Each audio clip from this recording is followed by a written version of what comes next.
Bonjour, bonjour. Aujourd'hui, je vous propose une petite recette de crème brûlée au carambar au Compact Cook Elite. Alors, c'est une recette que normalement, j'aurais pas dû faire aujourd'hui. J'avais prévu de la faire, mais pas aujourd'hui. Mais ce matin, en sortant ma boîte d'œufs du réfrigérateur, je l'ai fait tomber. Tous mes œufs étaient cassés, donc j'en ai profité pour pas les jeter, de récupérer les jaunes et de faire donc cette crème brûlée que je partage avec vous. Je vais commencer par huiler mon bol et mon hélice. Alors je viens de mettre l'huile, je la mets bien sur le petit bitonio, dans le bol et sur ma pâle 4 lames.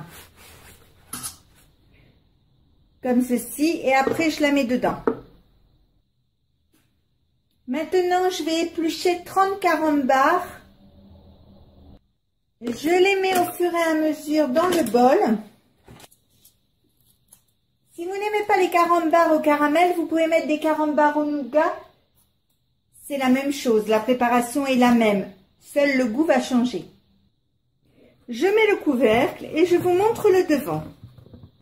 Vous appuyez 2 fois sur ce bouton pour le mettre en route. Là, vous avez haché, vous appuyez dessus. Donc, vous mettez 10 secondes, pas de chauffage, vitesse 6. Et on regardera après ce que ça donne. Mais je ne vous le fais pas voir quand ça tombe, parce que ça fait énormément de bruit. C'est assez désagréable. Je vais ouvrir le couvercle et on va regarder à l'intérieur. Donc, vous voyez, il y a encore des gros morceaux. Donc, je vais le remettre un petit peu pour avoir des carambars bien mixés.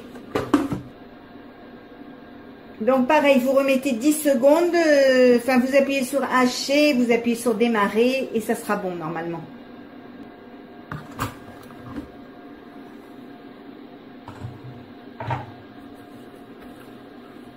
Donc voilà, vous voyez, ils sont quand même mieux hachés.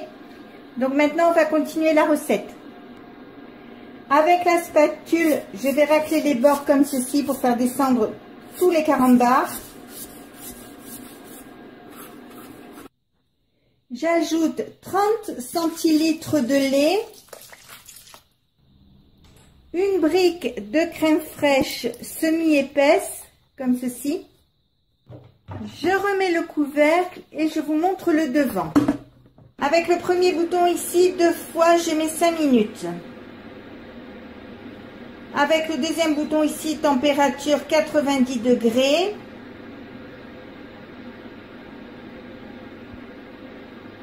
Et avec le dernier bouton ici, vitesse 2.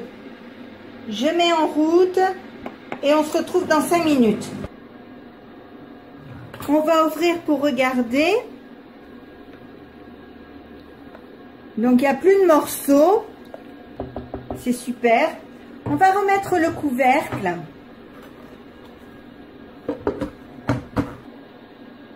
On va attendre 5 petites minutes et on va continuer la préparation.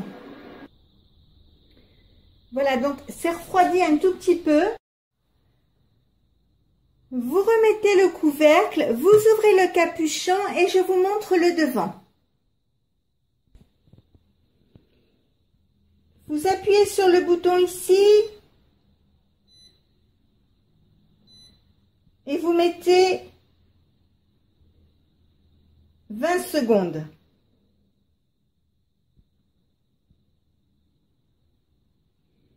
Pas de chauffage, vitesse 4. Donc, avant d'appuyer sur le bouton marche, je vous montre la suite. Quand vous appuyez sur le bouton marche, vous versez vos œufs, vos 5 jaunes d'œufs qui sont ici, dans la petite cheminée. Et vous attendez la fin des 20 secondes pour que les œufs soient bien mélangés. Il faut que ce soit énergique pour éviter qu'ils ne se coagulent. Donc, on va le faire. On met les œufs.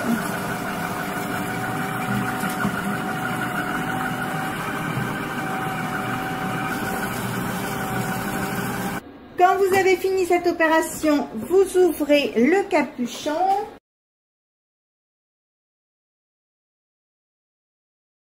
Je viens de faire préchauffer mon four à 100 degrés, thermostat 3. Donc ça va durer un quart d'heure et après je vais enfourner les crèmes brûlées. Avec une cuillère à soupe, je vais mélanger la crème comme ceci. Et je vais la verser dans les ramequins.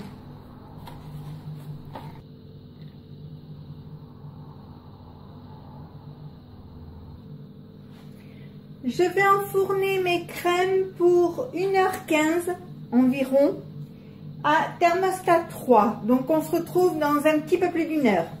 Maintenant je vais saupoudrer mes crèmes de cassonade, de vergeoise. Alors vous en mettez une bonne quantité parce qu'il faut que ce soit quand même bien caramélisé, il faut que ce soit sympa et bien croustillant.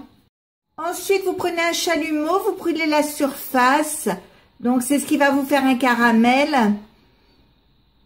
Donc, voyez, vous faites comme ça, vous n'hésitez pas surtout. Et maintenant, on va passer à la table et on va se régaler. Et si ma recette vous a plu, n'hésitez pas à mettre un j'aime, un commentaire ou tout simplement à vous abonner à ma chaîne. C'est facile, c'est rapide, ça coûte rien et ça fait toujours plaisir.